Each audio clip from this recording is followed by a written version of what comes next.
Hello everyone, and welcome to Gathering of Gachas, the only podcast that focuses exclusively on the games your parents don't want you to play.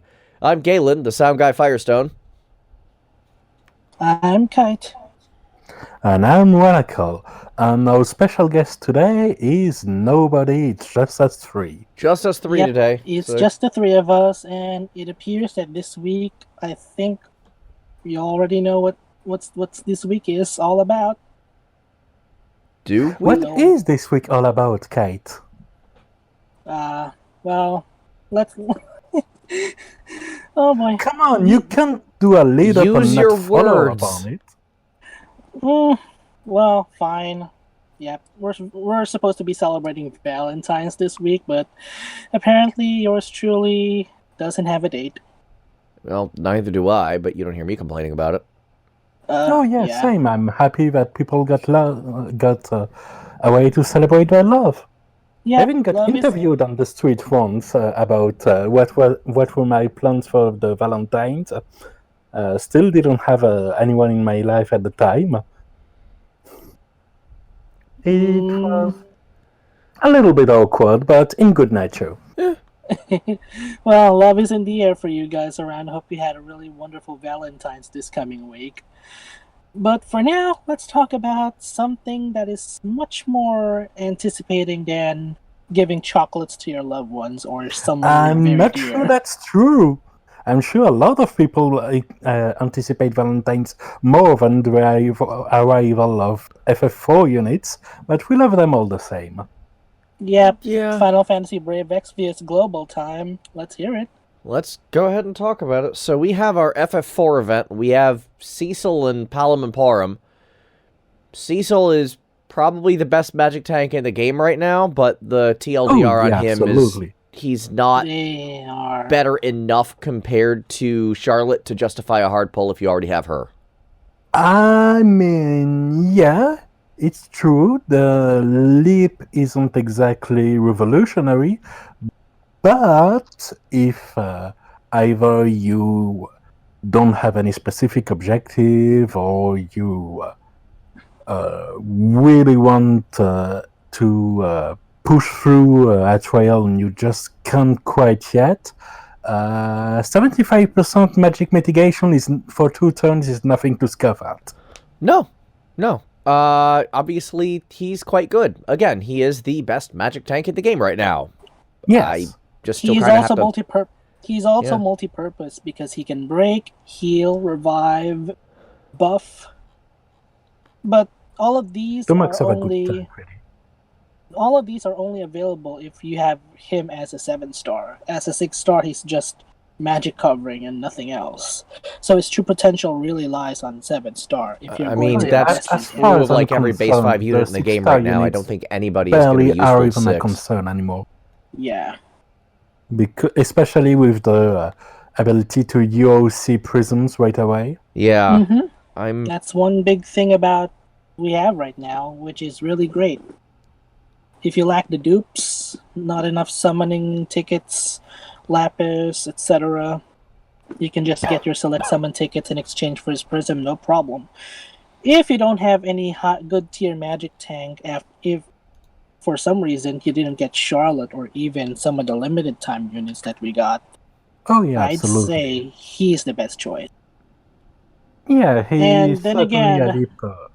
Certainly a And- leap over units like I don't know if you're still using Bash or something. The difference is very noticeable. yeah. Yep, exactly. And for this point in the game, I mean, for those who don't have any high tier magic tanks up to this point, he's still a very good choice because he's all purpose. He's not just any other magic tank. He can do whatever roles that you may have missed, like buffing, breaking, healing. But I'd still say for some of the major roles like healing or breaking, you'd still need to find another suitable replacement for that, or have one who can actually be dedicated to breaking or healing. Well, yeah, it's always the same thing with tanks. They have the never dual castable cover, and from that point on, it's about how well do they fill the other empty turns. and Cecil has great ways to fill it, and that's the hallmark of a good tank these days. Yep. And meanwhile, the twins, And Palom and Porom. to give a last note about the upgrade pattern, I think some people may have put all of their chips on Cho, hoping it get hyper buffed after the enhancements he got. And since that wasn't the case, since the boosts weren't that remarkable, I'd say Paladin Cecil is a very noticeable step up from Cho. Yes, that is true. Mm-hmm. I would agree with that. He's also immune to some of the enfeeblements, like not just charm, but also stop, which is a very big leap for a tank. You'll just need you say that, immunities. You say that, but but Mercenary Rams has been doing that for years. Yeah. Yeah, but if Mercenary Ramza is your tank, you have a problem. Yeah, at this juncture, that's correct. But, I mean, still, it's like, all right, he's stopping Charm Immune. That's not actually that special. That's kind of something that's been around in a lot of tanks. I mean, a lot of tanks generally have one or the other, so I kind of see his point. But it's a luxury, not a necessity. Yeah, especially even just like... even just Foka or whatever has plenty of preventions. Sylvie has preventions. So it's like, yeah, it's nice, but it's not a be-all, end-all. Yeah. And on the TMR, STMR front, how do we like it? HP 30%, Spirit 30% for heavy shield or heavy armor, total up to HP 30%, SP Spirit 60%. It's basically a better first for survival with low downside. That sounds good to me. It's really good. It's solid and it's kind of versatile, but if you're using a spirit-based tank that somehow doesn't use a heavy shield or heavy armor, it can be not ideal, but the case should be pretty rare. Like, it won't help, for instance, to boost the spirit of the Chinese New Year dual unit. I don't think. Because they need to be dual wield. Exactly. Yeah. As for the STMR, it's a sword. Our second spirit-based sword, which, well, I'm gonna say bias at this point, but it's pretty good for magic tanks in general, or spirit calculating damage dealers.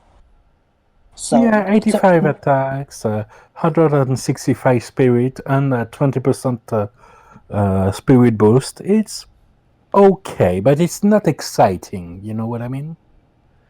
I dig it. I was supposed to give that to Blue Mage Fina if I ever get 4 of him. Of course. Sure. I would say just stick with the Miculum for her, because that's, you know, kind of hers, sort of. It's still pretty nice, because spirit swords are really rare, not common. Why did I think that was armor? My brain just didn't translate that properly at all. Yeah, no, that's good for her. Yeah. But we do have a sword that was free as part of an event that has over 120 spirits. So that's... Yep, the spiritual sword from last year's anniversary. Yeah. And it's important because that means that even if you only get 2 of him, you still can gear him up the way he should be. Yeah. That's important because a lot of units tend to be, oh yeah, it's great, but only if you have a spirit-based throwing weapon, and there's only one in the game, and that's this unit as TMR. Good luck. Yep.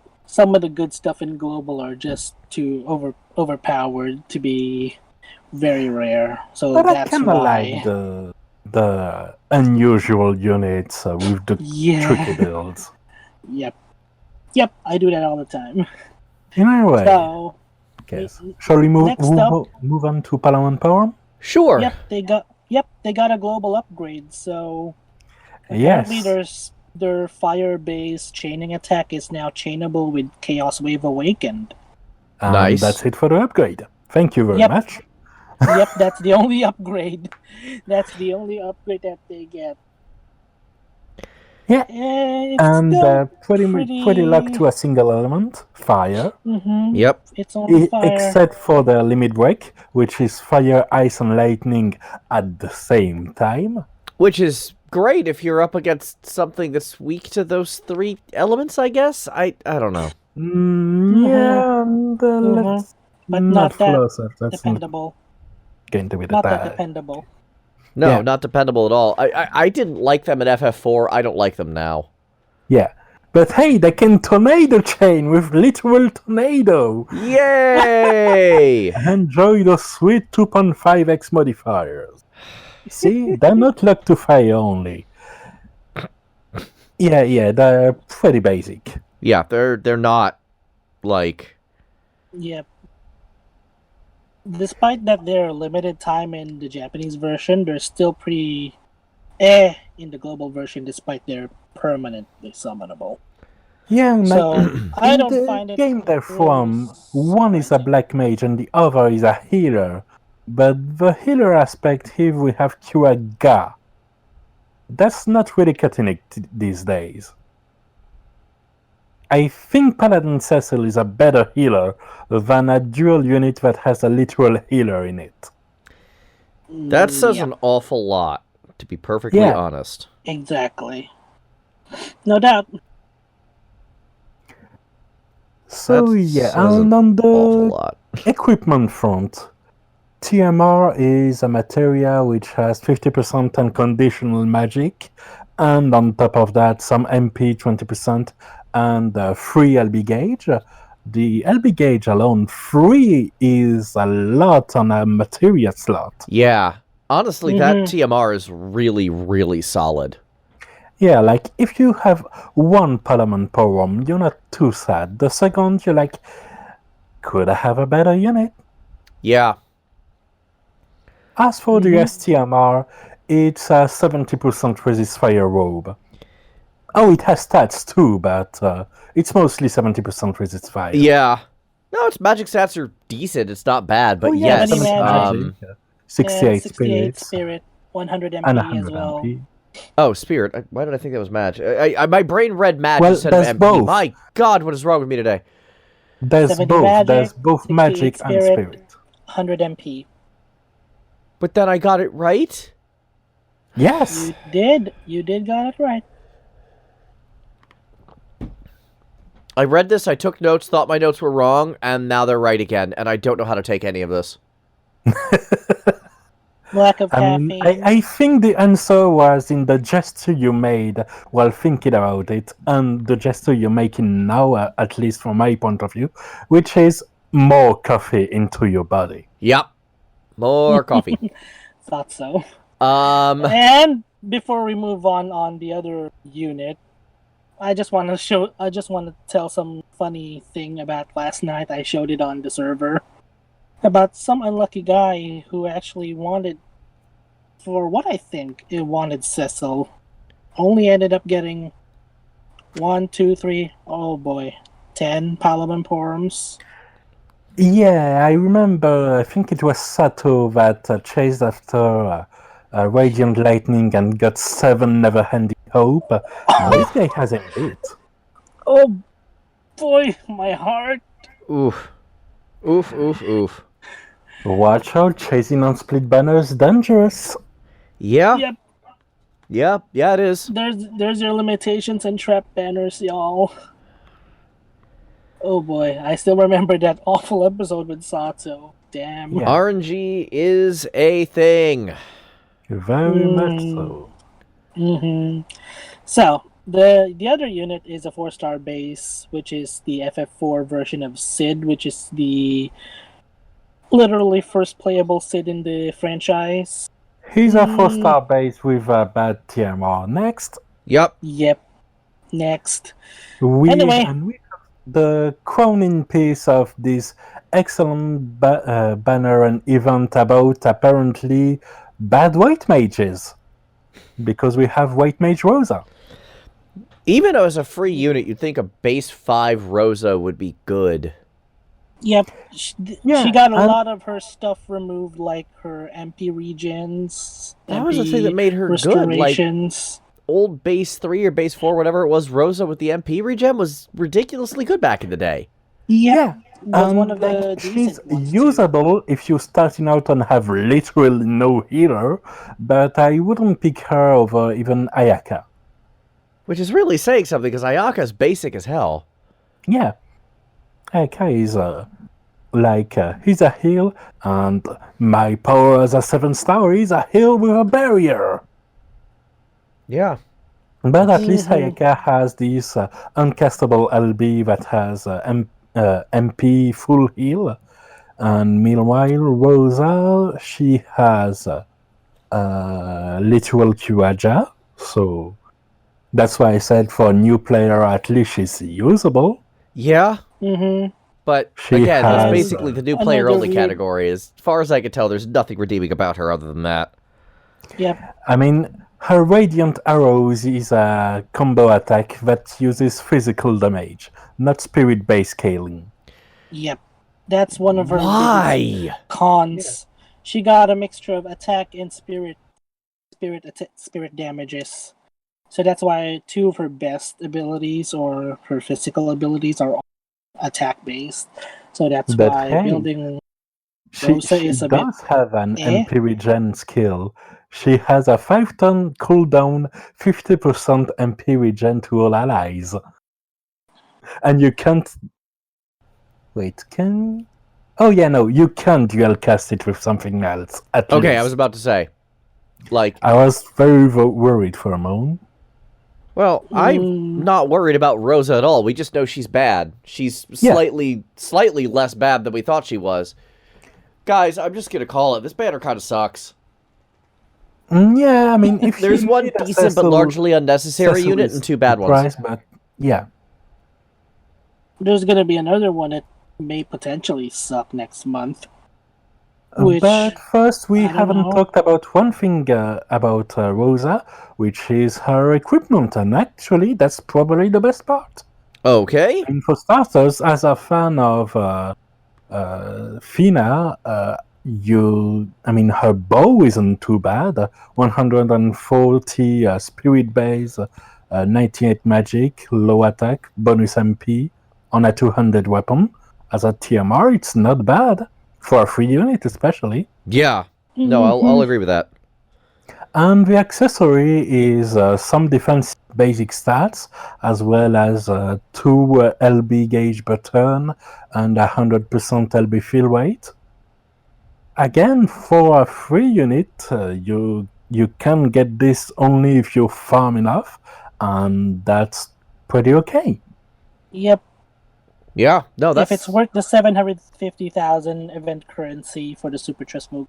Yeah, and I think that's what the free units TMR and STMR should be, and in a way, what the free units should be in general. Not underpowered, but just feeling weird niche like that. Yeah. No, I'm inclined to agree with that. Basically, I want Rivera as a free unit. Who was this again? This was the conductor chick? Yeah. Okay. Yep, she is. The tiny conductor, which has weird abilities like the ability to make someone take cover. Yeah. Which will come back in another banner we'll talk about. Well, I think we basically said everything about this banner we can say, unless I'm missing something, which admittedly I might be. And the event itself is just a grind event with 5-star tickets at 30,000 and Yep, 50,000 the usual stuff. currency. Yeah, it's a based on pretty Mount standard Ordeals. King Mog. Based on Mount Ordeals this time, plenty of undead folk. Yeah. We're expecting week 2 event by this week. Of Depending course. on when are we going to upload this on Anchor FM and Spotify. And YouTube. We're wait, going to add YouTube to the list of places we upload to. Nani? Yes, Seriously? we're joining. Well, yeah, I'm setting this up. It should be ready by the time we upload it. Awesome. Nice. We're expanding! Yes. Yay! But Okay, all this moving exploration is making me crave for the familiarity of a well-known event. Shall we talk about Steel Castle a little? Do we have to? Do we have to? Well, another bad episode on Steel Castle despite their 1 month of absence. Oh, for crying out loud, it's Steel Castle. It never changes. It exists.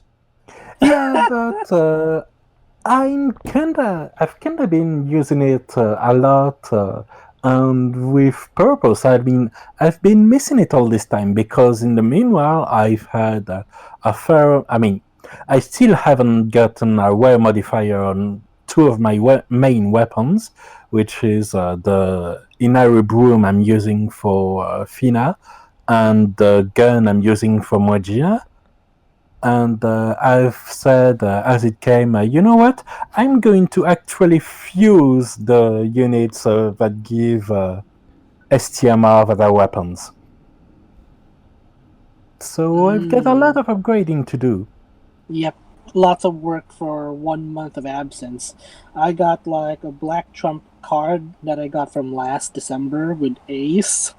Yeah. The trial weapons that we got so far, I need to redo my Cross-Hagayan arm. I also need to imagine redo... it's even better for those that actually did the trial. It's instead of Chancellor like me that wait until the overpowered unit they want comes to roll over everything. Yeah, where the heck is she? Like, she's really late at this point. Who? Edel. Oh, Madame Edel. Uh-huh. Who knows? There's no announcement of story events this week. Honestly, I'm not even looking it up. I just wanna play the game as it comes along, and when she comes, she comes. Fair enough. They're probably delaying it for huge reasons, so that's why. Probably because she's powerful as heck. Yeah, one punch, madame. And with that, let's try to talk about some other powerful things, like this Valentine's thing that's going on, because that's a lot more interesting than Steel Castle is, because Steel Castle is just Steel Castle. Sorry, I'm trying to get off of this topic because it's Steel Castle. What more can we possibly say at this juncture other than, hey, we have new stuff to do?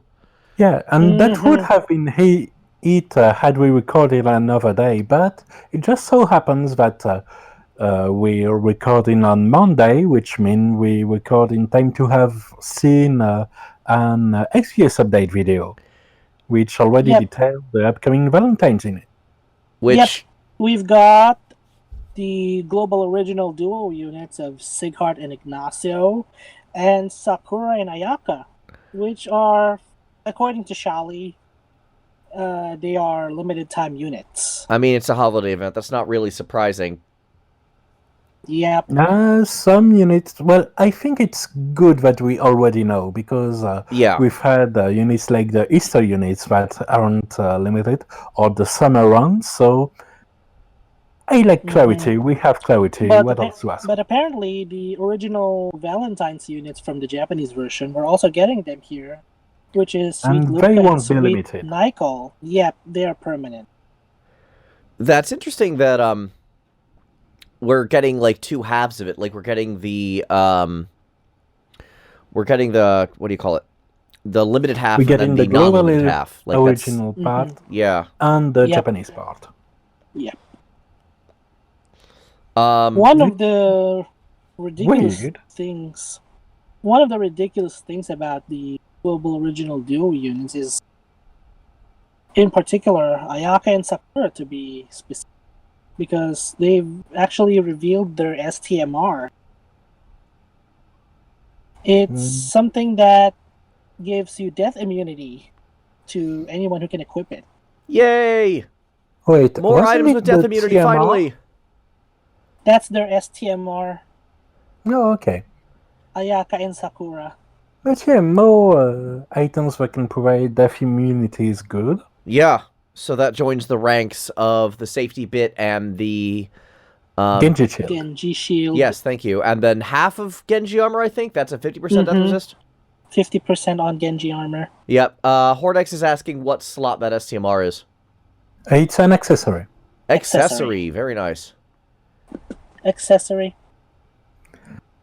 And another original feature about the other duo, Sighard and Ignacio, is that they are tanks themselves, but also have the ability, like Riviera, to make others cover. Which, actually, I kind of like if there's a situation where you need to get off of them for a round. And I've seen that happen, tank swapping. It's one of these cases where I don't see a reason to want that now, but if there is a reason to want that at some point, I'd be very happy to have it. Oh, I needed a tank swap on Asura. Like, I needed to switch between Ramza and Lilith when I did that fight. Yeah, of course. Asura is made for tank swap. I love this fight. Probably my favorite fight in the game. Oh, Asura? Oh, yeah, no, I absolutely adored that fight. But, you know, there's occasions where tank swapping is helpful, and the fact that they just have a button to do it is awesome. I gotta be honest, they're the ones I'm looking forward to the most. It's a much-needed recognition for Team Veritas, who I've always liked, and frankly, let's be honest, it's the best bromance. It's Ignacio and Sieg. Come on. They're goofy as hell, and I love them. I love it. I was still expecting Ignacio would be the Santa Claus of Christmas, but nope. No, on the other honestly, having him being the big burly emissary of love, I'm very much okay with it. Yeah, it's kind of perfect. Yeah, it's Ignacio. And there's a story behind it, and it's Sighard that totally roped him into it. Oh yeah, Sighard, yeah. Oh yeah, 100%. Let us make this the most beautiful event. Oh, Des, yeah. Screenshot in question. Don't think they are global. Well, yeah, they were announced during the Taiwan fan reception. It is in, what is this? Mandarin? Pinyin? That's why I cannot even tell. But yeah, they seem to be global original units because... Oh yeah, speaking of this...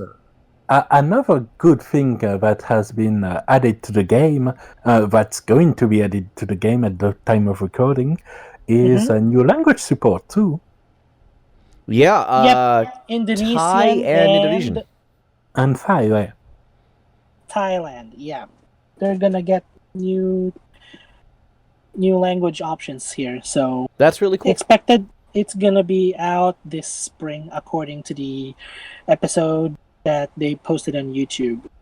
Opening the game to more people, I'm all for it. But as I was about to say, before this struck my mind and I didn't want to forget, this isn't even the only Sighard-related thing they announced during this video.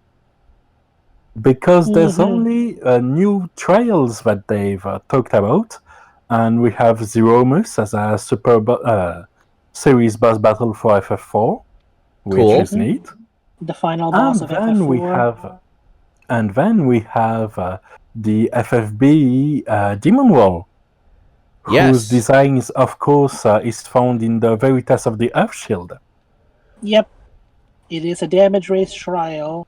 Be sure to kill it fast, or you'll get crushed. Well, I mean, that's Demon Wall in a nutshell. Exactly. And the I love here some. is... The I love some DPS ways. Asura's Rod, which is great because of the Dragon Killer effectiveness. I love wish some it gave you a shield. DPS ways that lets you cut loose. I love the big stag like that too. Yeah. Some of these trial rewards just don't make sense to me. Like, the bird gives you a gun? Why? I'm not sure about the type of weapon. Sometimes it's indeed a bit weird, but the killer that's on each of these weapons announces the type of monster the next boss in the series is going to be. Yeah. Like last trial was a Stone Killer Axe, and now the Demon Wall is Stone type. Mm-hmm. Next trial is going to be a dragon, which suggests one dragon in particular. We thinking Which time is up? Can either Shiryu. be. Oh, It can Shiryu. either be the super boss Shiryu, which is from the Chamber of the Shinryu Fallen. with an N. Sorry, Shinryu. Shinryu. I was thinking it'd be Timebot from FF1 because I know we got Lich already. Yeah. Yep, but this one is the super boss based on FF5. So that's going to be one possibility, Shinryu, or the other, Tiamat, which is an original powerful fiend Yeah, of I chaos. forgot about Tiamat. It could be that too. Mhm. That's right. So Okay, it's either I'm a stopping you super- right there. okay, It's not this- originals from FF1. We're just putting that out there. So it's going to be either a super boss or a fiend of chaos. Going to be the next trial for March or around mid-February. So I'd say Asura's Rod is excellent, but by the time it's going to be released, Steel Castle's going to be leaving again. Another waiting. Good. Stay gone. Oh, come on. Don't you want the white background on the weapons you're going to be using? I would love a way to upgrade weaponry. I just want it to be less tedious. Again. Of course. But My issue would with you Steel pay Castle isn't for the a less rewards, it's the tedious way content. to upgrade your weapons? Would you pay for a way that is less tedious to upgrade your weapons? Yes. Mhm. Don't tell Gumi. Never tell Gumi. They must not know. Please no. Also, this is why you stop playing this game. It is. You're right. hmm But Well- there's another game you haven't stopped playing. Yeah, let's move on to that one since Just gonna FFBE show this stuff off is because I'm actually over and playing it done right with. now. Yeah. So Arknights is doing its first event. Great. So how's that go? Quite good, actually. Better than I thought it would. Basically, it's doing exactly what exactly what its predecessor game, and at this point, I'm just calling I'm basically calling this Aegis 2. Yeah. Which is to say, the event is a currency farm event, with a fairly significant boss at the end of it, which was actually kind of incredible. Ooh. That lets you buy a 5-star unit, which is the second highest rarity, who's actually pretty good, and all the upgrade items for them. No, nice.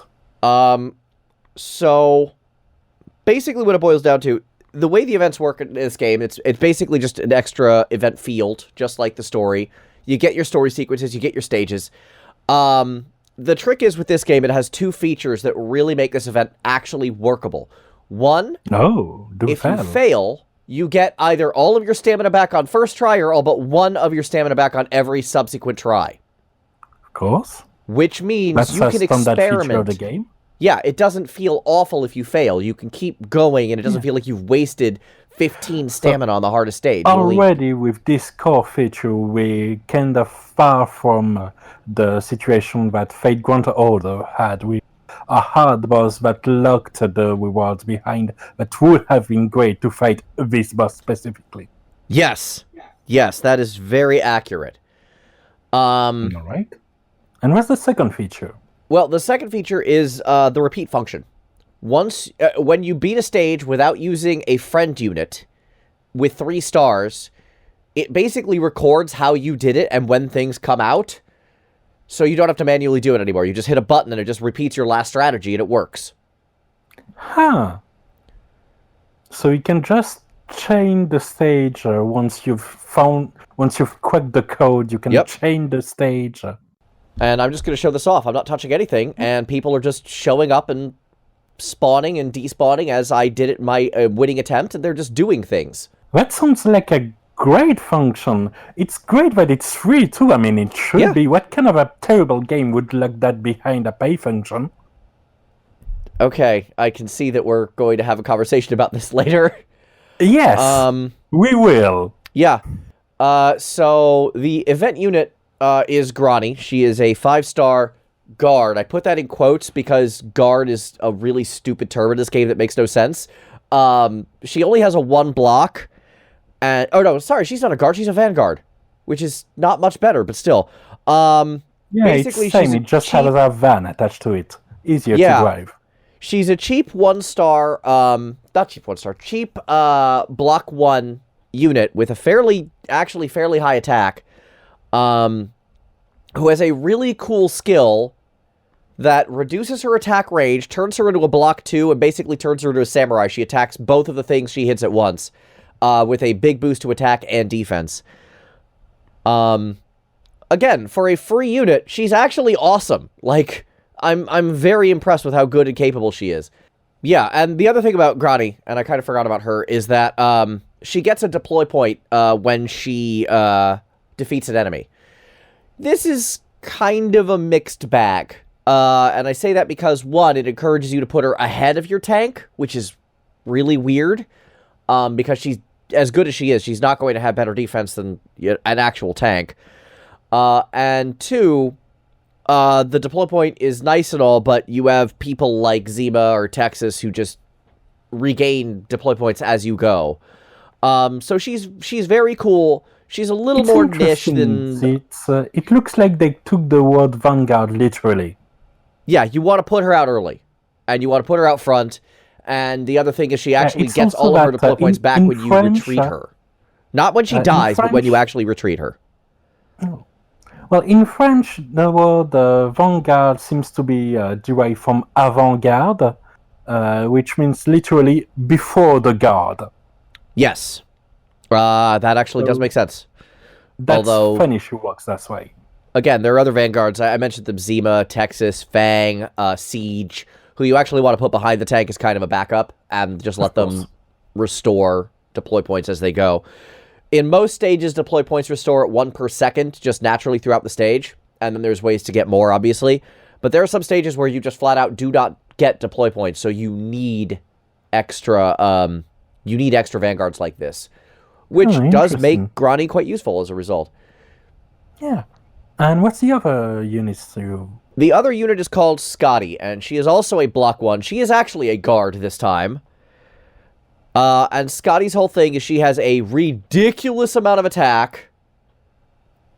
But, like, she's a total glass cannon is basically what it boils down to. You put her out, and she destroys a caster, and then you probably want to just retreat her at that point. Because she cannot stand up to significant punishment. She just doesn't have the stats for it. Okay, so basically, incredible for hit I will runs. point at the problem. The problem will be removed. Yes, that problem will go away.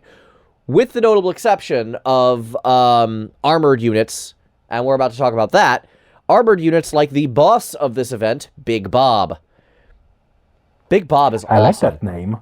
Yeah, he's this big, just burly dude with a chainsaw who will more or less one-shot just about everything. So the whole thing is you want to, like, you either have enough firepower to take him down before he gets to your front line, which is at this point what I'm doing, or more specifically, I think what you're meant to do is have a bunch of your magic users on this little island that's outside of melee range and just retreat your units as he gets close to them and just let your magic people blast him. So I think that's a kiting strategy. Yes, kiting strategy indeed, with the notable exception of every enemy in this game has a set movement pattern. Of course. So, I just pointed it out because it's topical given who is the third person in the show. That is true. Yeah, we are kiting. We are leading Big Bob on a married chase where he gets blasted by Amiya, who's the very first character you get, who's a really, really good single target mage. And other mages of the sort. I lucked into a couple of really lucky pulls from the recruitment system in this game. So I now have a character called Ifrit, who's this really unique, extremely linear, and extremely powerful mage. Basically, she has a range of like 6 squares in front of her, and she hits everything in that line really, really hard, but she has no lateral targeting of any kind. Oh, that must make for some interesting positionings where she's immense in some stages and completely useless in. Pretty much. If there's a square where there's just a straight line between her and everything, oh boy, things die good. So right now, there's a square on that little, like, magic safety island that if you just aim her down, she is the only mage that can just hit Big Bob, and she gets him down to about 10% health before he even starts moving. Sick. So, yeah, she was a very lucky pull. I'm very happy to have her. Dez, one of my chat mods, he got her first and was singing her praises, and I lucked into her on a top operator recruitment, which was completely free. Nice. So, speaking of the units, to clarify a little from my non-game player point of view, the first unit was the free one, and this one, the guard glass cannon, is the banner unit? Correct. Okay. Yeah, they're both very good. They're both rather niche. Yeah, but I like niche. One of the things about this game and its predecessor game is that you, like a lot of these gacha games, you want as wide of a toolkit as you could get, because there's some stages where just some random character in this you never game thought than to in use is just going to be because perfect. Of the nature of placing your units. Yeah, placement's a big thing. Like, there's one unit I love. Technically free. You can farm currency, like a specific kind of in-game currency to just buy her. Who goes by F Eater. I've taken to calling her Fire Eater because that makes the most sense. Yeah. And she has a move where she actually pushes enemies in a direction. Ooh. And then there are some stages with, like, bottomless pits. I'm sure you can see how this works. All right, that activates the part of me that loved Orcs Must Die. Yes. Yes.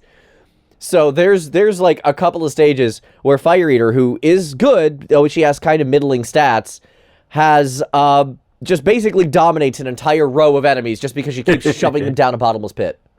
And it's wonderful. It does sound wonderful.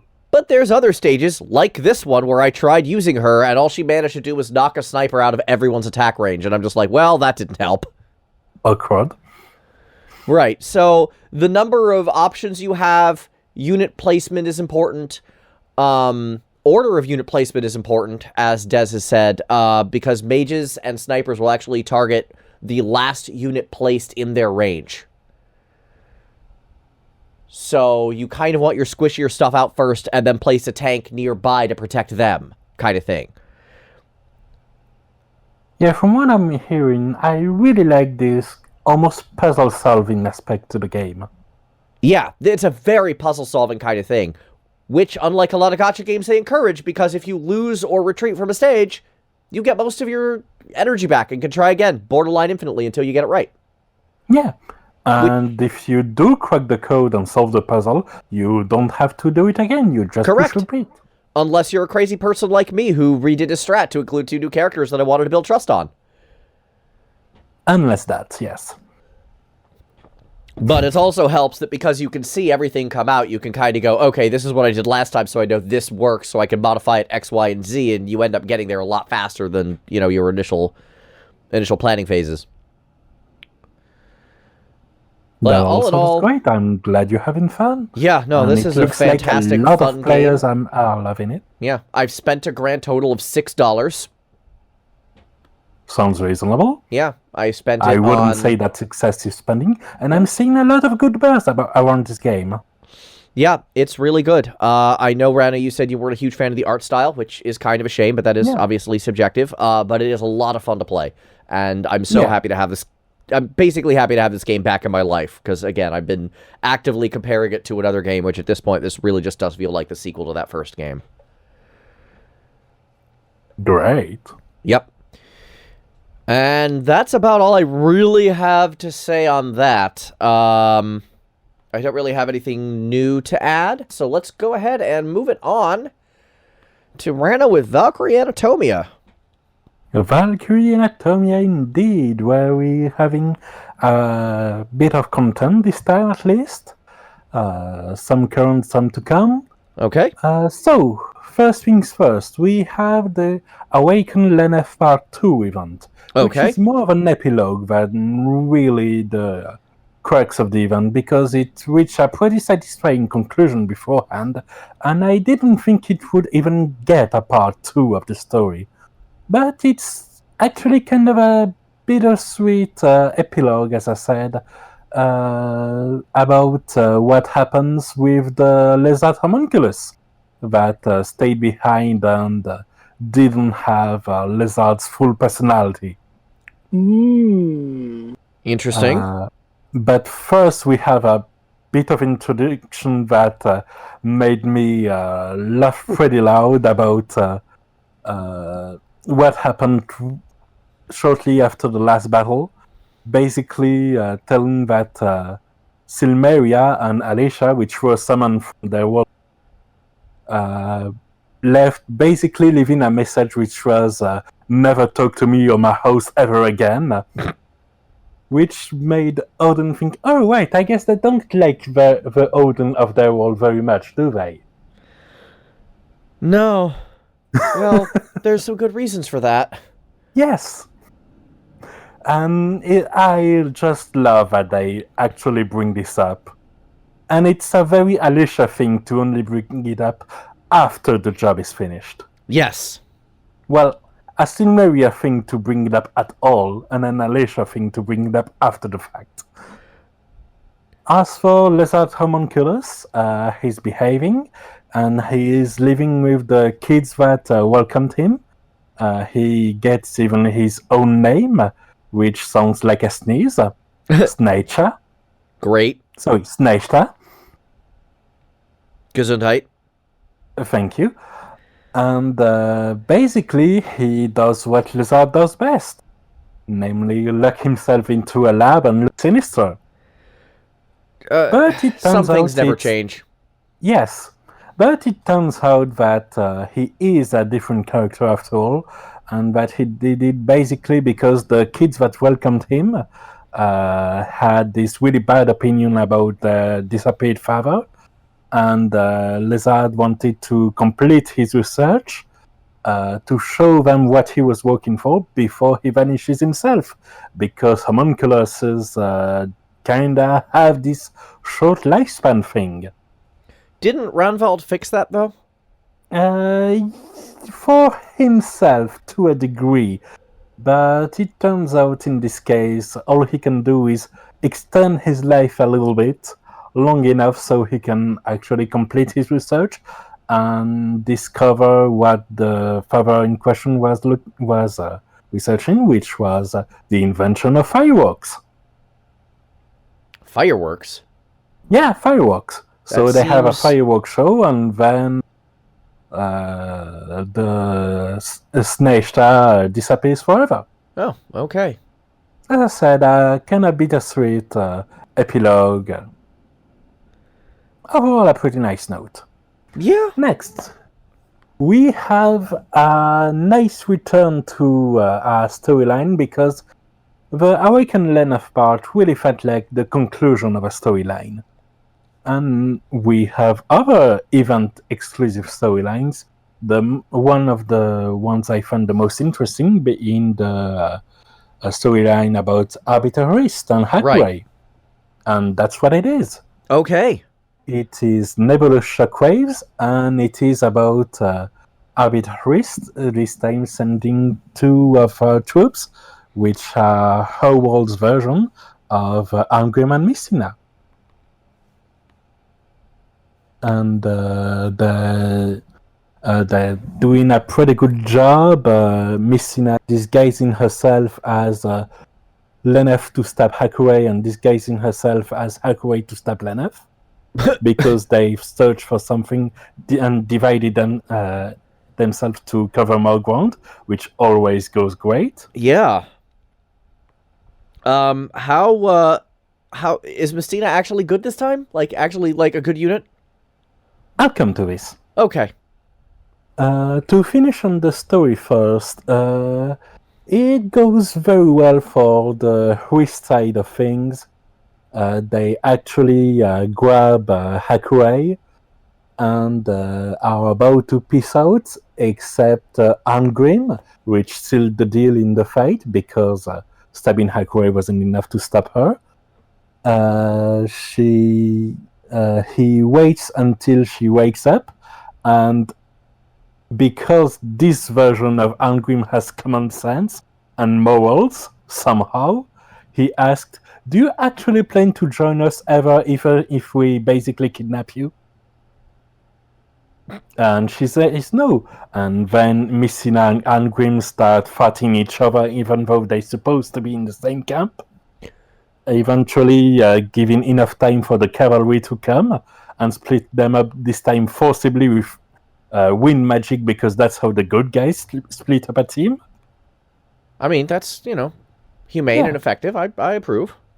Yeah, and that's how they get Hakuei back, and the team Hrist retreats.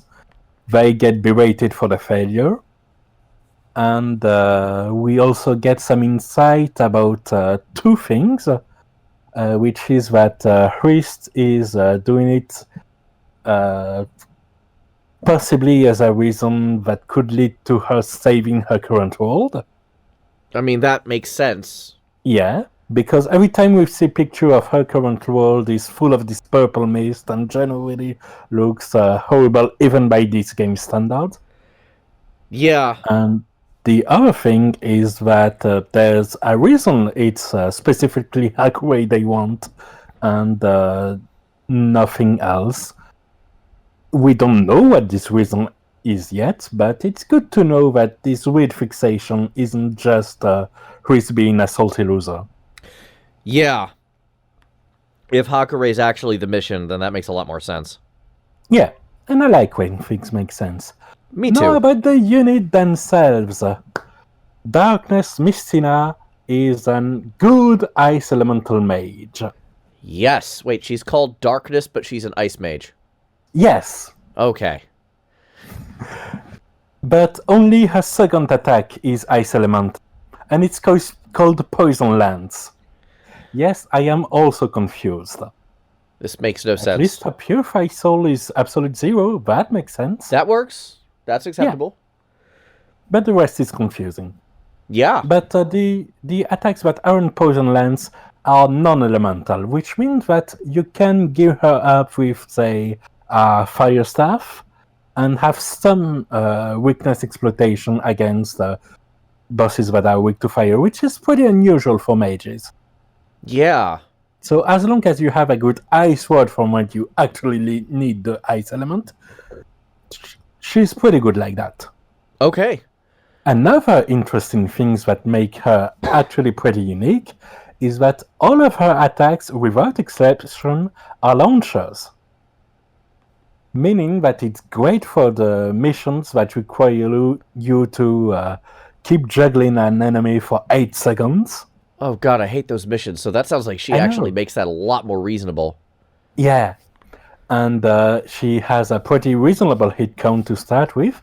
And one of her skill actually changes the attacks so they hit even more times. Interesting.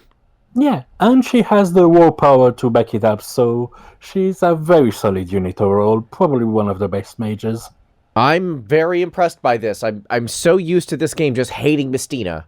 Yeah, but the Tyro Messina was pretty decent, and this Darkness Messina is probably the best mage in the game. That sounds great. That makes me happy. Yes.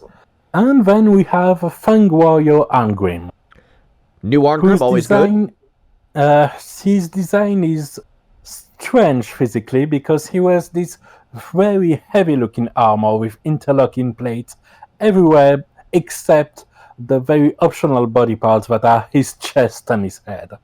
I mean, Let's be honest here. That's on brand for Angrim. Yeah. He does not like shirts. Yeah, it's basically a girl fan service design, but on Angrim. I kind of like it. Yeah, no, I'm for that.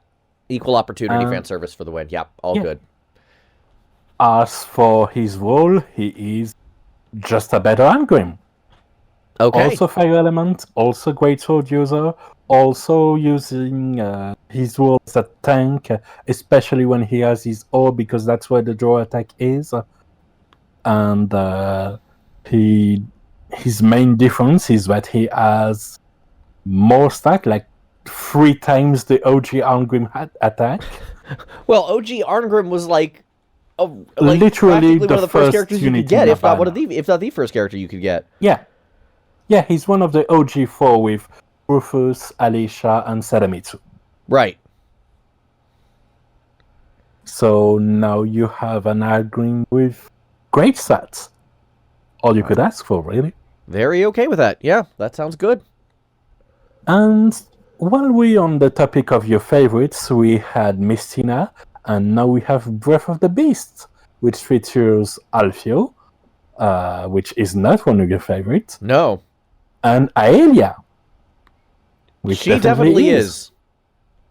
So the event was announced a bit early. Again, we're recording on Monday, and that's when the news generally come. So that's a fresh event that came out today. But the news came out Sunday this time, but they came out all in Japanese for some reason. It got things fixed by the time the actual news day came, but that was weird. Anyway, it's another event questline continuation. Okay. It starts with Lenneth and Caradoc cleaning up a ship graveyard full of monsters. When Caradoc gets attacked by this half-demonized Alfio. And when Lenneth comes and gets attacked as well, she feels his cadence, and it's the same situation that happened with Black Rose Senna before.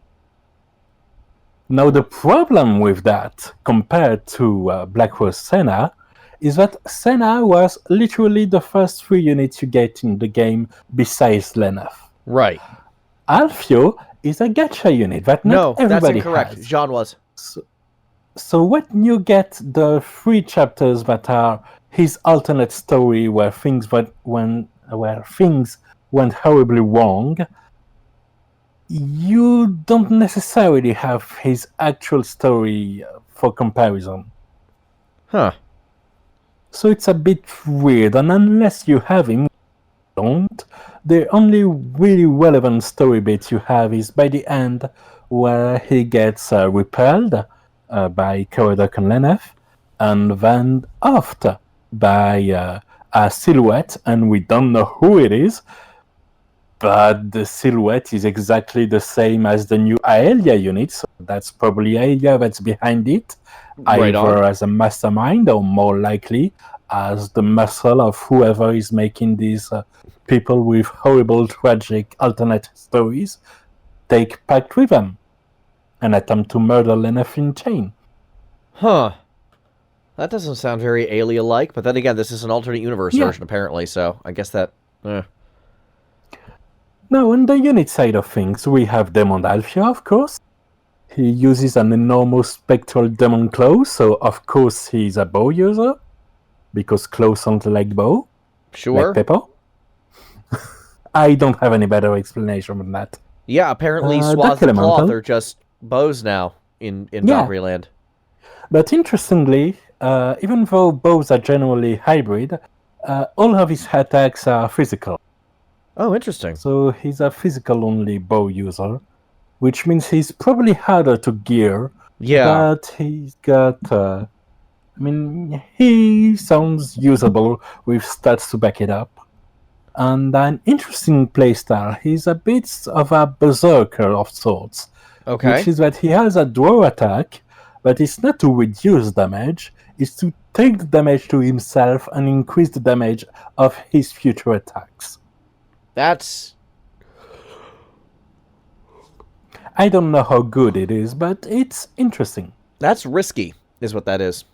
Yes. But given that the HP is shared with the party, it's even weirder in a way. How so? Oh, yeah. Oh, yeah. Huh. Yeah.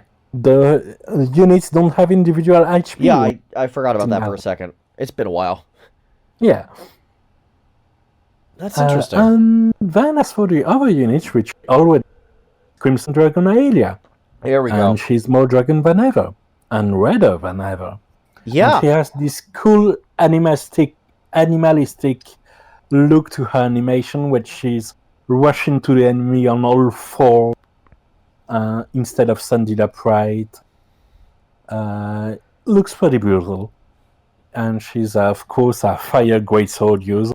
That's unsurprising in the extreme. As for her skills, there are damage, more damage, and even more damage via criticals, and a bit of increased purify attack damage, of course. It's still Dreaded Dragon. It had better be. If it's anything other than Dreaded Dragon, I'd be angry. Yeah. So she's pretty much what you'd expect her to be, an angrier, edgier, better, and redder Aelia. Yeah, just a whole bunch of damage, which no one sane is arguing with. Exactly. And finally we have the Valentine's campaign, because, of course, Valentine's Day is upon us. So, there are 3 parts to it. The first part is daily bonuses. Gems, stamina, experience beads to walk. Okay. You also get 7 Valentine's tickets. These tickets aren't for summons, they're for costumes. You have 7 tickets, and there are 7 costumes, so you get all of them. Okay. This should go without saying, but given some of the moves they've pulled off lately, it's better to clarify. Yeah, no, that's definitely, I'm much more willing to approve of that than some of the things I've heard from them. Yeah. And as for the units themselves, they're uniform, halfway between a schoolgirl outfit and a military unit outfit. Kind of has this similar Three Houses vibe to it, honestly. I don't know, when you said that, I thought Type 0, but I know you hate that game, so... I mean, it does have a bit of a Type 0 feel too, now. I don't hate everything in Type 0. And I can see the relation. So, we have Ingrid as a story unit, Nachi as a recurring event unit, Neja as a Valhalla defense unit, and 2 older gacha units, Thalia and Alice. So that's an interesting mix. Okay. Which is a little bit of everything for both free users and users that got some of the older original units, and I like that. Yeah, no, that's a good spread. Now, the mathematically inclined of you might have noticed I've only mentioned 5 units, and I've said there are 7 tickets, 1 for each costume. Right. That's because Malvina and Katrina also have costumes, but they inexplicably are maid outfits. Maid outfits? Why? What? Why not? I don't see any better reason than that. Fair enough. As for the 2 other parts of the event, they are coming soon. That's literally what's listed in the event. We have Part 1, this, Part 2, coming soon, Part 3, coming soon. Thank you very much for the lack of information. Yeah, that's great. Go, Valkyrie, with your wonderful communication. Yep, thank you for telling us everything we needed. Oh, Valkyrie. Yeah, that's a strange one. Yeah. Look, honestly, at this point, I'm happy the coming soon proper English. Yeah, no, proper English is at least positive over randomly getting a Japanese notice. Yeah. I mean, there was this one time where FFBE got a notice in, I think it was 5. Oh, I remember that, I think. Yeah, that was a weird one. That was a weird one. Look, mistakes happen. Sometimes the wrong thing goes out. It happens to everybody. Yes. It's just happening a lot to some people in the class. Yeah, that is true. Well, hey, we went through a whole week without Valkyrie not sending us to, like, ridiculous rage. Hey, I'm okay with it. Yeah. I'll take those. I'll take it outraging over Valkyrie for once. Yeah. Now then, let's move on to Fire Emblem Heroes, because we do need our outrage dose for the week. Yeah, no kidding. But before we go to that thing... It's not all bad things. Well, let's talk about the good things first. Yeah, let's get those out of the way. Fire Emblem Because, Heroes of course, it's the is 3rd anniversary. already 3rd anniversary. It's now 3 years old. And we've got plenty of special maps, daily maps, lots of summon tickets for Hero Fest for the brave heroes from the first 3 Choose Your Legends campaign. Now, the video wasn't told by the usual mouthpiece, Feh the Owl, but by an older, wizened owl named Phoenix. I like that. Phoenix. Boo. Hey, it's a male owl. I like it. He's old, he's wise. He has a beard. He has a beard, unusual for an owl. His name is a bad pun. Boo. His name is a great bad pun. It's a bad pun. Whether it's a great bad pun or not is irrelevant. It's a bad pun. No kidding, but it's still cute.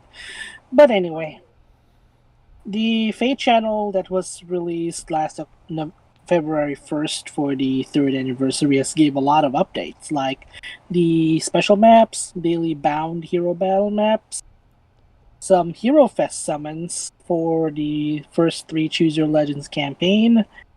They've also announced the winners of the Choose Your Legends Round 4, which was tackled last week's episode. Yeah, the 3 leaders of the 3 houses and then some other chick, right? Yeah, and Lysithea. They're all Which is the most overpowered mage in the original game. Yep, their appearances are based on their post-time skip appearances, the second half of the game. But does justify because the units, I believe, are already in the game. The original that is. main lords and the other stuff, Lysithea is not yet present. Yeah. And then the Hero Fest that I'm talking about, which you can get summon tickets for by logging in. The Valentine's Day units, which have already been released last week. Which is based the Valentine's units are pretty great. I got Almond Celica yesterday. Nice. Yeah. And I was looking at Twitter when this was announced, and Erika Lindbeck, which voiced Celica, was pretty excited. To quote her, "I could not stop squealing while you recorded this. It's so cute that it physically hurt me. Like they get to just be adorable together after all they've been through. Like, it's cute." It was cute. I remember that tweet. It's really cute. I mean, so much love for Erika Lindbeck. I got like 2 of her variations of Celica already in the game, and then I got the duo version of Almond Celica. Full Celica Team 1? I don't have the Fallen version and the Brave version of Celica, but I'm beginning to like her ever since Nier Automata with Anemone. That I would actually describe as one of her least interesting roles, to be perfectly honest with you. I believe Kyle McCauley has a bit of a more prominent role in Nier Automata. Yeah. Because he's the voice of Arm and Nines. Arm and Nines. They're technically one of the best Axe units now. Because of their ridiculous kit. Bonus Doubler is also a big woo. Because you get double stats for during battles. You can also ignore... As far as the dual unit go, the weapon, it counts as an axe and is a bunch of flowers, right? It's an axe, quote, axe. Hey, that's consistent with FFBE, because Ignacio and Sighard's STMR is also an axe that is flowers. A bouquet, yeah. Alright, okay. Yep. Their weapons here this time, except for Rudolph, are all based on flower bouquets and holders. So that's why Special Heroes usually wields weapons like that are unusual. I find it really nice for the holiday. So, the banner is really good, and then they've started a trend of having a 4-star focus unit on the holiday units starting this banner in the form of Conrad, which is the 4-star focus, which you can also appear as a 5-star, because most of the special heroes lately are only summoned as 5-star. So they're making a change on you can summon at least one of the featured units as a 4-star foe. So Conrad Yeah, is it's very great. It means that even part if of you don't score on a 5-star unit, you can still get some of the new stuff. I like Yep. it. Yep. And the And then Tempest you can Trials upgrade them. event. And then the most important thing is that, of course, you can upgrade them to 5-star afterwards by spending materials and all that. Right. 20,000 hero feathers for the cost Yeah. of it. So the Tempest Trials event also released last week, so you can get a Valentine's Day version of Silk, who is also one of the unusual or let's say she didn't get much screen time as Feh did in Shadows of Valentia, but hey, she's free. She's a staff user. Her primary role is supporting allies by buffing speed to the unit with the highest speed for one turn. So if one or more units got, like, for example, the same highest speed stat, let's say the highest on your team is 40, those two units will get buffed with that opening ability from the Rapport Wand, which is Silk's weapon of choice, and the speed opening skill, which is in her innate list. So it's really excellent that opening skills are getting quite a bit of attention to, because there are some cases that you wanted to buff someone and you're not adjacent or next to an ally, so even if you're far away from the unit that you're trying to use the full advantage of their skill, the opening type abilities or weapons does give stat boosts to the unit with the highest particular stat. So for Silk's case, any unit in your team with the highest speed gets buffed, and it's just them. Yep, it's still available. The sacred seals that are available in the event are really good, such as the let's see here. The attack wave seals and close guard, a really good upgrade. Yeah, well, that sounds like a great introduction to a great 3rd anniversary. Yeah. It's the day of That's devotion in the game, so that's why their way of celebrating Valentines is in a way that they're thanking or being thankful for the person that they care for, either a loved one or a friend. So yeah, it's been kind of a Japanese thing. vision of the thing. It's been a thing in Heroes lately, but this is just the first time that we get an actual couple in the...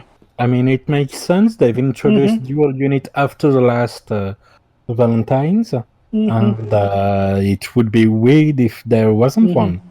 And I'm a perfect fit. Last year was all about Ike's father, if I can remember. Yeah. They're trying to remember Grail as a great leader, a good father, yada yada yada. This time it's all about true love and all of that jazz. Well, I mean, it makes sense again because I'm Angelica. And then they have also made another update that's coming for March, which the divine codes that we get from Mjolnir Strike can be used to create combat manuals for units that you may or you may not own. So they can be useful I understood literally none of those words. Yeah, you're going to need to explain that one in a little more detail, I think. Sure.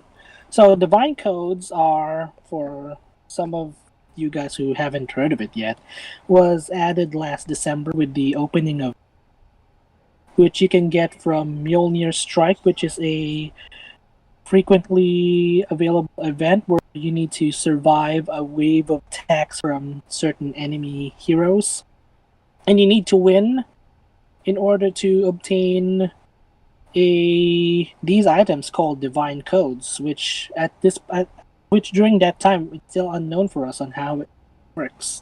So with the Fate channel release during the anniversary, so they've announced the...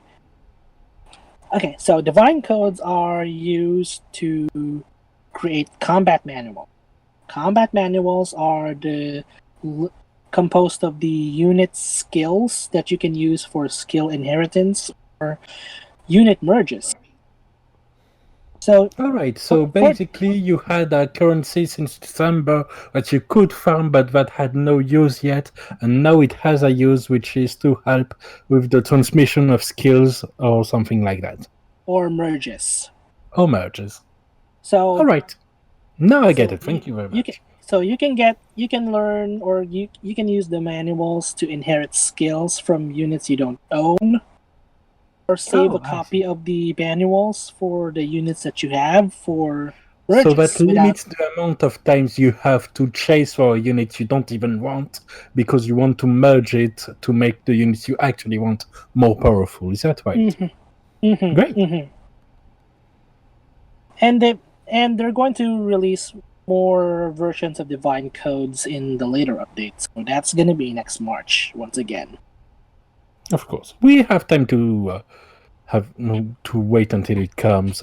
We're still on the 10th or 11th, depending on where we are on the globe, of February. And then we got the halftime results of the Hero Rises event that's going to happen as a voting gauntlet by the next 2 weeks. So, from what I see from their Twitter page, the leading 3 characters are Altina from Radiant Dawn, the Astro-type mythic hero, the original version of Sothis, the mythic hero for the Dark Elemental from 3 houses. We've got Azura from Fate on her legendary hero form. The 4th place goes to the Christmas version of Sothis, released last December. Leaf, who was recently released last 2 weeks as a mythic hero for the Anima type. I didn't get him, sadly. Aw. Yeah, Anima season is my worst in summoning banners for mythic heroes. The same with Thressier that time. And then 6th place goes to Edelgard. 7th place goes to the legendary version of Alm. Edelgard again, huh? And the 8th place goes to the legendary version of Leif, who is from the Yggdrasil series games, Genealogy of the Holy War, and Thracia 7. And then the other placers were, let's see here. We've got the dual New Year's version of Sharena, Dark Priestess Idan, Brave Veronica, Surtur, the antagonist of Book 2, and for some reason, Legendary Ike is on the list, which we already got him as free hero during the 2nd year anniversary's event. Free out. Yeah, I don't know why he's still there, but oh well. Oh well, indeed. Other mentions includes Dimitri, legendary version of Roy, the fallen version of the female Corin, the duo combination of Ephraim and Leon from Sacred Stones, which you cannot even summon them anywhere apart from their debut banner during Breed's finale. Oh, okay. The female Byleth. We've got Claude and the fallen version of the younger Tiki. Boo, stop it. She's the one with the 7,000 versions. It's been 3 years since the adult Tiki never had any alternate version. It is hard for me to undersell just how sad that makes me. Yeah. So, it's still the halftime results. Once the voting is already over, the top 8 will be a part of a special voting gauntlet, in which the winner will be the unit that everybody will get for free. Great things ahead. Nothing. Do you mind if I take the next part? Because there's a bunch of amazing new features that are coming to the game. Oh, sure. Go ahead. Take it away. Okay, so there's also some great benefits that correspond with the 3rd anniversary of the game. We have, first and foremost, Resplendent Heroes. They're going to be new costumes for existing heroes that are going to come every month. Costumes Better are cool. even, you get 2 a month. And there's alternate looks that take existing units and give them a look relevant to one of the story chapter. So for the first month, we already know you have an enhanced Lynn with a look that corresponds from the Kingdom of the Frost Realm. Nifl. Yes, Nifl, thank you very much. Which does give her a bit of a presence in the setting that Fire Emblem Heroes main story build up. And the other is Cordelia, that looks like one of the Knights of Asker. Mm-hmm. And these are costumes you can switch them back and forth, and once you get them, you also have +2 to all of the unit stats. So that's pretty cool.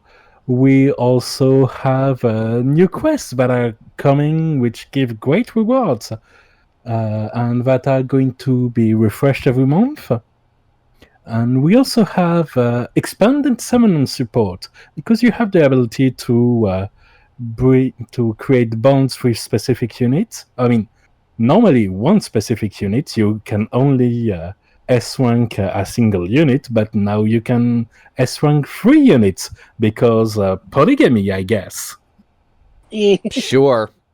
And Why not? then you have React, which is the ability to essentially use a feature that started in Fire Emblem Echoes and Free Houses, which is React, the ability to rewind the past turns to save some of your mistakes, and basically a little bit of a cheaty function, but that takes some stress off of the strategic planning. And finally, we have Autostat, which is a greatly needed quality of life feature that lets you repeat a map without even having to press anything. You just plan the amount of time you want to clear the map, set up auto battle, and you're farming. And you're farming as long as you have stamina. Mm-hmm. This sounds like a thing that I'm doing right now in Arknights. Sounds pretty indispensable for some of it, and the cosmetics are nice. Mm-hmm. But There's a thing. Yeah. Yeah, that would be $9.49 a month. What? Yeah, that's what's behind the Feh Pass. The new subscription coming to the game that's $9.49 a month, and that brings you all of these things. Okay, so a little inside baseball here. I already knew this was going to happen, what was being said, but that what just felt like the only natural reaction I could have, even if I already knew what was going on. Yes. What the hell is Fire Emblem doing right now? Terrible decisions is what they're doing. Terrible decisions is what they're doing. That is 100% accurate. Yeah. A lot of stuff has been on an outroar after the video was released, so almost everybody went all go screaming and yelling and making complaints, or the community is not happy with it. It's not really a really great thing for an anniversary to release something like that. I mean, to be honest, I think they really return to the heart of the anniversary, which is that the people whose birthday it is gets the present. So Nintendo say, it's our birthday, give us money. Yeah. I'm still speechless the moment I'm still speechless at the moment I've... Yeah, and they've added passes like that and subscription to some of the other games already. Mario Kart was notorious for that. Mario Kart. Animal Crossing Pocket Camp had one as well. I think the Dr. Mario mobile game has one too. Yep. And now they're having it to what is the most popular, most profitable game by far. And it's not even what is... I mean, even for that, it's an outlier. To quote industry analyst and notorious pun master Daniel Ahmad, The Feh Pass is odd because it doesn't fit with the low-cost, high-value concept outlined generally with the Nintendo subscription services. It's more expensive than the other subscription, which generally are around $5, while this is the double. And this lacks content behind a paywall that's usually free in other games like cosmetics, alternate costumes, which on top of that give power and quality of life features like the farming thing. Yep. I mean, for that, just for quality of life, QOL, more gameplay advantages, it just... It's scummy. Just this expression of mine. Yeah, definitely. And the timing is pretty funny when you think about the fact that you can now pay to unlock polygamy. Yeah, that's actually kind of hilarious and awful in all the wrong ways. What? It does. No kidding. Then again, lots of gaming communities, even Twitter, Reddit, or other servers who are actually Fire Emblem fans as a whole, major uproar, feedbacks, as it should be. Yeah, this is not unsurprising. Yeah, I think the problem here is that Nintendo, unlike a lot of companies that are in mobile games and try to push things that are pretty terrible like that, Nintendo has a lot of eggs in a lot of baskets. Yeah. They can afford the community backlash. That's almost the worst part, that they're just allowed to get away with it. The worst part is that I don't see things changing in the future. If they haven't stepped back already, and they haven't, the Feh Pass is here to stay. Ugh. Yeah. And players are going to see costumes for characters they love going by again and again. And the thing that wasn't clear to me is that when the costume releases, do you also get once the unit? Like, say you don't have Lynn, do you get her when the costume releases? No, you still need to summon her. Okay. Cordelia, on the other hand, you can summon her as a 3-star or 4-star, so you're bound to meet her in your random. Yeah. But still, the uproar that has happened after the video release, just too unpredictable. The moment I wake up the next day and then I saw YouTube videos of uproars with the subscription pass, etc., etc. All of them are let's say the feedback is almost as negative as it was. Even the Fate Channel episode of that thing, likes and dislikes, it's like 60-70% were all thumbs down. This is not really unsurprising. Yeah, they make terrible decisions. Community is unhappy. And of all events, anniversary. Yeah, this hurts. Yeah, it does. It does. Especially since I had a lot of respect for Fire Emblem Heroes. Actually, I think it's one of the gachas with some of the most engaging gameplay. Yeah. And something I played a fair bit and like playing, and I'm not playing it anymore just because I just didn't have the time. It wasn't a money matter or anything. The game was pretty generous. Interesting units and all that, and they dropped this and thus the ball. Yep. Yeah. Des says if it were you can get some currency or some other stuff for a subscription, but locking QOL behind it is pretty atrocious. Yep, it does. You can't even take advantage of the redo react thing. Yeah, Because of course. some of the contents were Which is you get a absolutely locking cheats behind a paywall. Yeah. yeah, A recurring paywall, too. and we got plenty of events where you get an immediate game over if one of your unit dies. So starting over Yeah. again from scratch is really tedious. Yes. And it's not like Arknights, when you fail, you lose all of your stamina. Yeah. Yeah, Yeah. that hurts. It does hurt a lot. This is a very painful, very painful situation. I'm very not pleased. Not just situation. It was also released during the anniversary. I mean, a lot that of doesn't people help, really- but I don't think there's a good time to release something this stupid. No doubt. It's much more stupider than what we're going to discuss up next.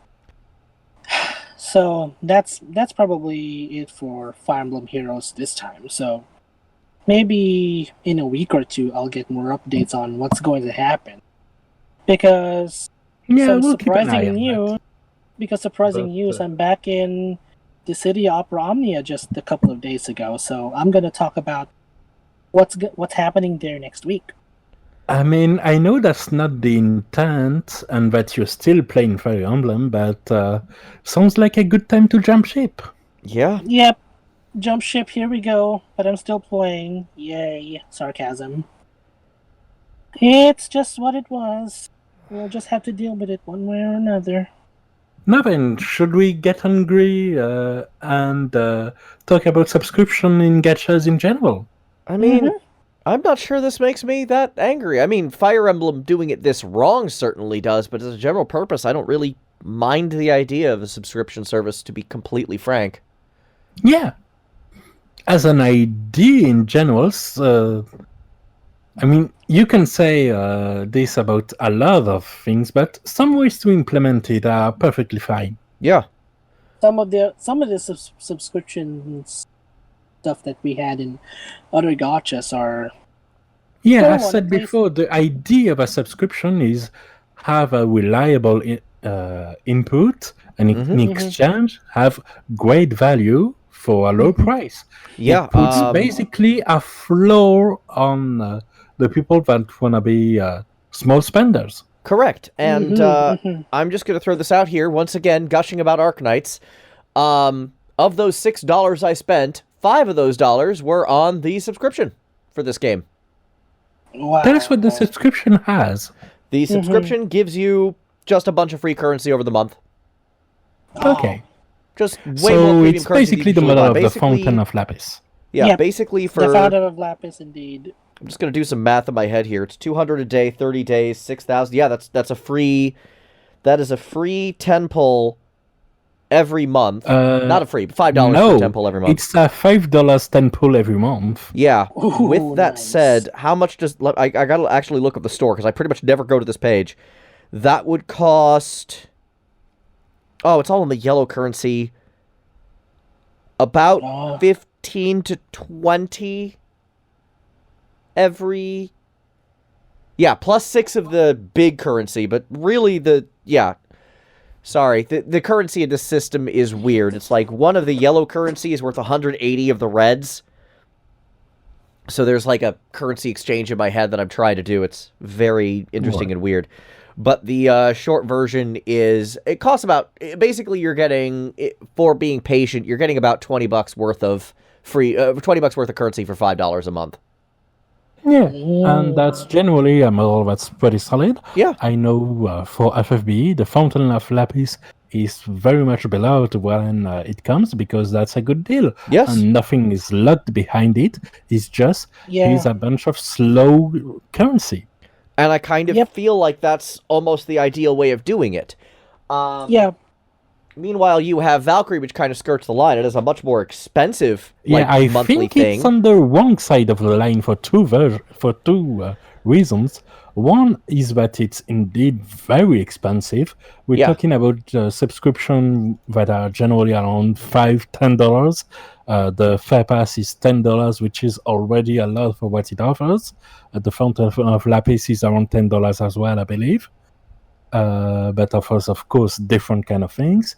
and the Valkyrie Anatomia free premium subscription that gives currency every day is $25. Yeah, and that's And the problem isn't that about the currency it offers. It's good value compared to buying the currency raw, but it also offers you... Wait, no, I had a brain fart. Because Valkyrie Anatomia has two kind of premium models when you think about it. two, There's the currency you get once a month, right? but there's also the literally named premium version that's unlocked when you buy currency directly. And that's the part right. that's the problem, because it's not just currency behind it.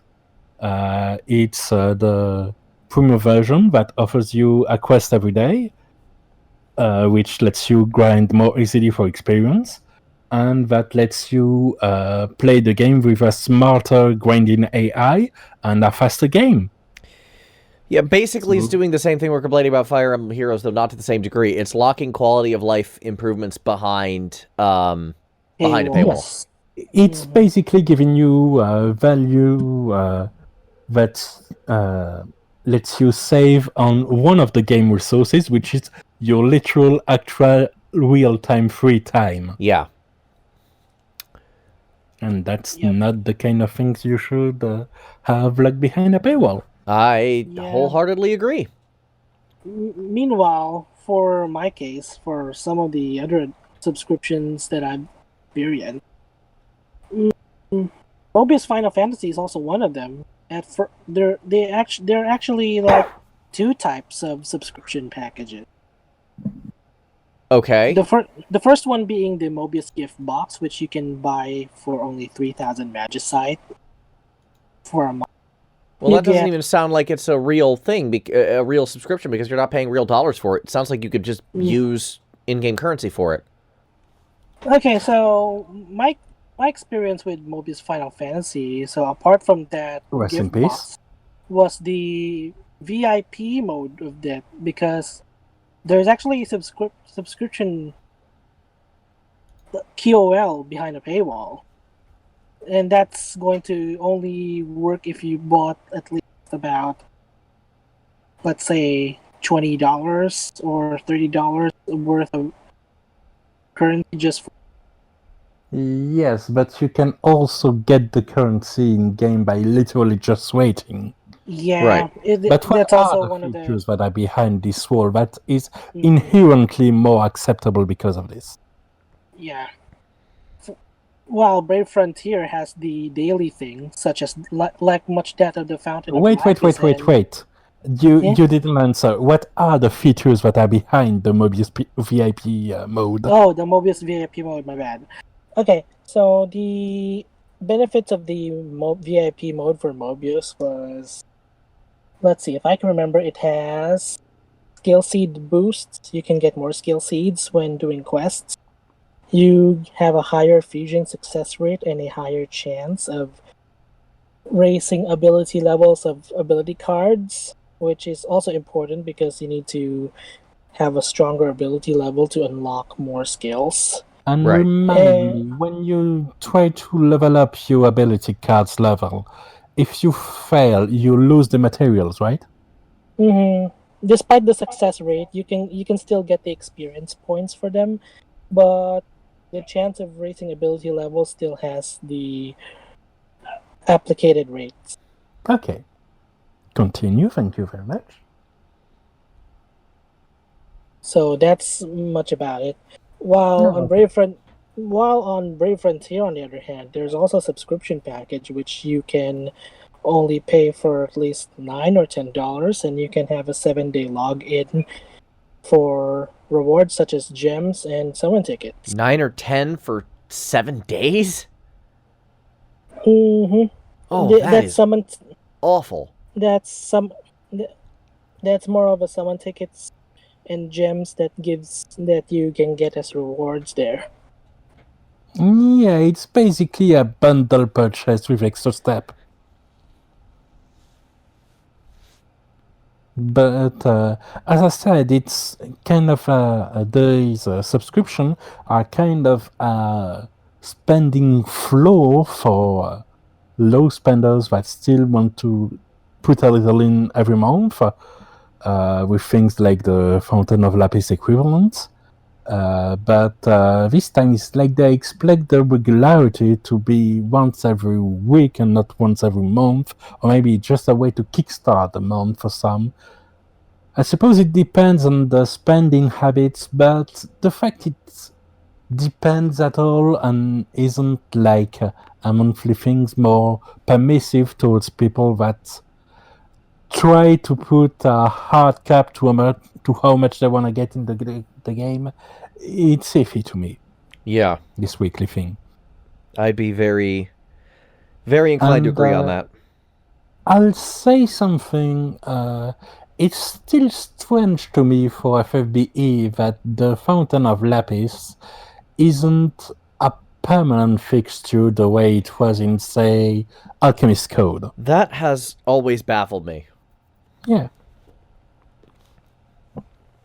Because the game feels pretty generous and playable without it every time. Mhm. But I know I'd spend at least once every other month if it came around.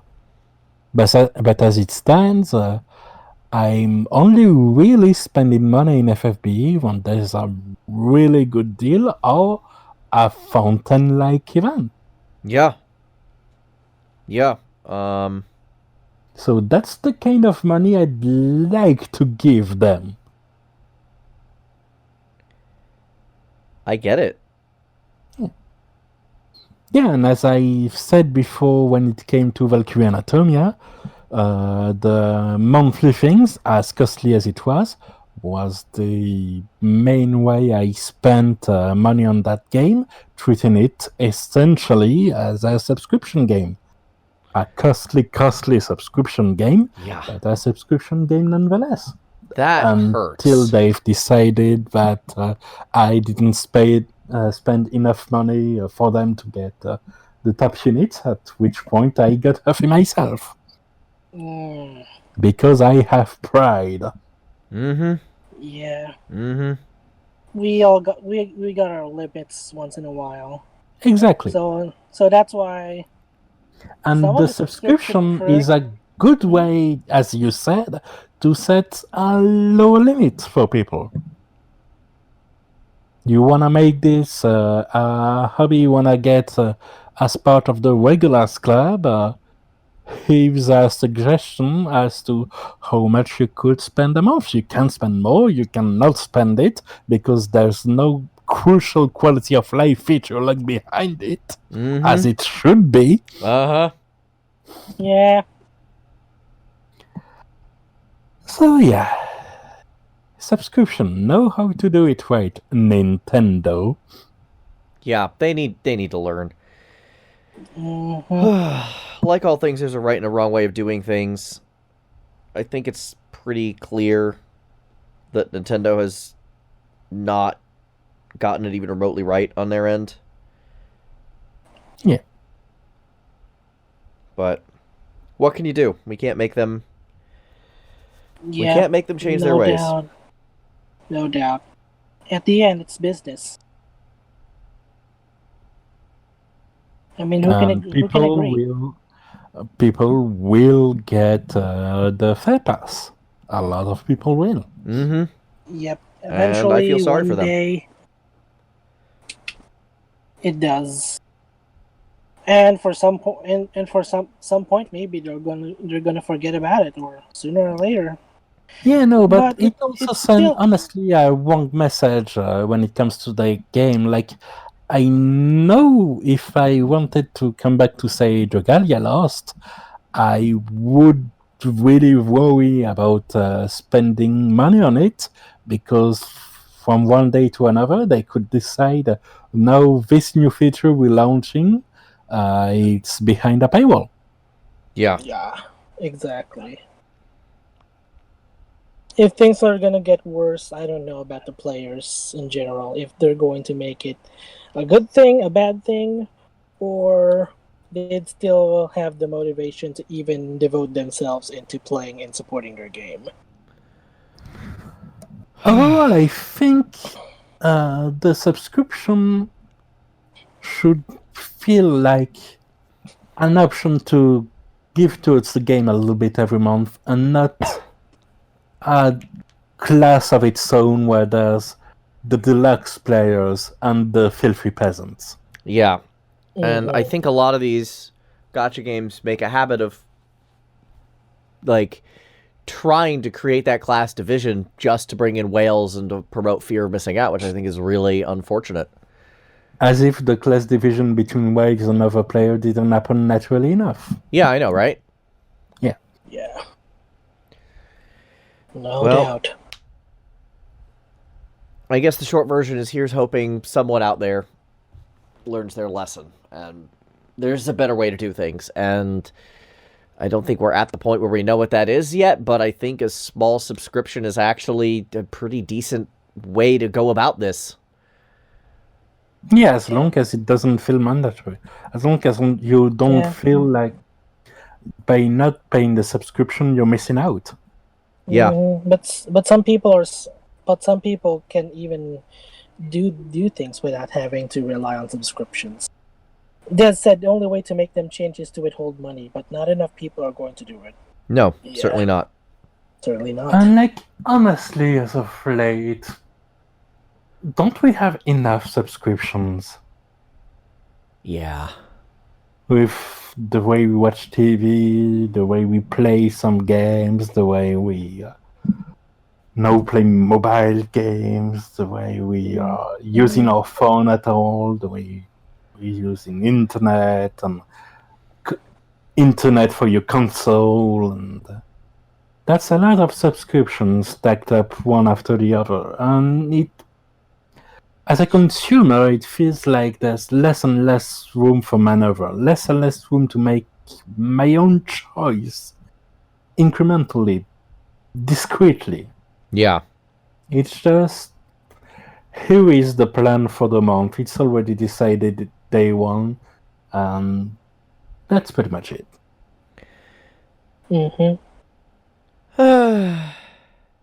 And on that depressing Bring note... us freedom!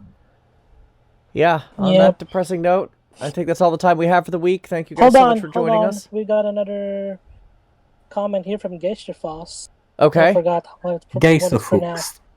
Geisterfoss. Because most people who play these games are not engaged in any community or Reddit or anywhere. They just play on their phone and see something pop up, so they pay for the nice thing. Yeah. Admittedly, we as a group here do tend to... we want to preach to the people who actually... and listen to the preachers. Yeah.